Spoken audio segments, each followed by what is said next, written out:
ವಿಶ್ವವಿದ್ಯಾಲಯದ ಆವರಣದಲ್ಲಿ ಮತ್ತೊಂದು ಕಟ್ಟಡ ಕಾಣುತ್ತೇವೆ, ಅದೇ ಗ್ರಂಥಾಲಯ. ಮಾನವ ಜೀವನದಲ್ಲಿ ಪುಸ್ತಕಗಳು ಪ್ರಮುಖ ಪಾತ್ರ ವಹಿಸುತ್ತವೆ. ಜ್ಞಾನಾಭಿವೃದ್ಧಿಗೆ ಮತ್ತು ಅಮೂಲ್ಯ ಸಮಯ ಸದುಪಯೋಗಕ್ಕೆ ಗ್ರಂಥಾಲಯಗಳು ಬಹು ಮುಖ್ಯ. ಪುಸ್ತಕ ಮನುಷ್ಯನ ಮಿತ್ರ, ಜ್ಞಾನ ನೀಡುವ ಕಾಮಧೇನು, ಮಾರ್ಗದರ್ಶಕ, ಗೆಳೆಯ, ಗುರು. ಇಂತಹ ಹಲವು ಪುಸ್ತಕಗಳನ್ನು ಹೊಂದಿದ ಸ್ಥಳವೇ ಗ್ರಂಥಾಲಯ. ಗ್ರಂಥಾಲಯ ತುಂಬಾ ವಿಶಾಲವಾಗಿದ್ದು ಹಲವಾರು ಪುಸ್ತಕಗಳ ಭಂಡಾರವಾಗಿದೆ.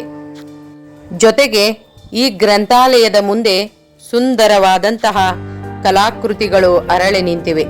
ಈ ಕಲಾಕೃತಿಗಳನ್ನು ನೋಡಿದಾಗ ಜನಪದ ಕೋಲಾಟ ನೆನಪಾಗುತ್ತದೆ. ಕೋಲೆ ಕೋಲಣ್ಣ ಕೋಲೆ, ಕೋಲೆ ಕೋಲೆ ಎಕ್ಕೋಲೆ ಕೋಲಣ್ಣ ಕೋಲೆ, ಕೋಲಣ್ಣ ಕೋಲೆ ಎಕ್ಕೋಲೆ ಕೋಲಣ್ಣ ಕೋಲೆ. ನೀರಿಗೆ ಹೋಗ ಹೆಣ್ಣೆ ನಿಲ್ಲೆ ನಾ ಬರ್ತೀನಿ, ನಿನ್ನಾಣೆ ನಿನ್ನ ಕೊಡದಾಣೆ, ನಿನ್ನಾಣೆ ನಿನ್ನ ಕೊಡದಾಣೆ. ನಿಲ್ಲು ನಿಲ್ಲೆನ್ನವಳೆ ಕರಿದಾವೆ ಕೈಯ ಬಳೆ, ಬಿರಿದಾವೆ ನಿನ್ನ ನಗೆ ಮುಗುಳೆ, ಬಿರಿದಾವೆ ನಿನ್ನ ನಗೆ ಮುಗುಳೆ. ಈ ಕಲಾಕೃತಿಯನ್ನು ನೋಡಿದಾಗ ಕೋಲಾಟದ ಪದವನ್ನು ಹಾಡೇಬೇಕೆಂದು ಮನಸ್ಸು ಹೇಳಿತು. ನಂತರ ಮತ್ತೊಂದಿಷ್ಟು ಕಲಾಕೃತಿಗಳನ್ನು ನೋಡುತ್ತೇವೆ ಗ್ರಂಥಾಲಯದ ಮುಂದೆ.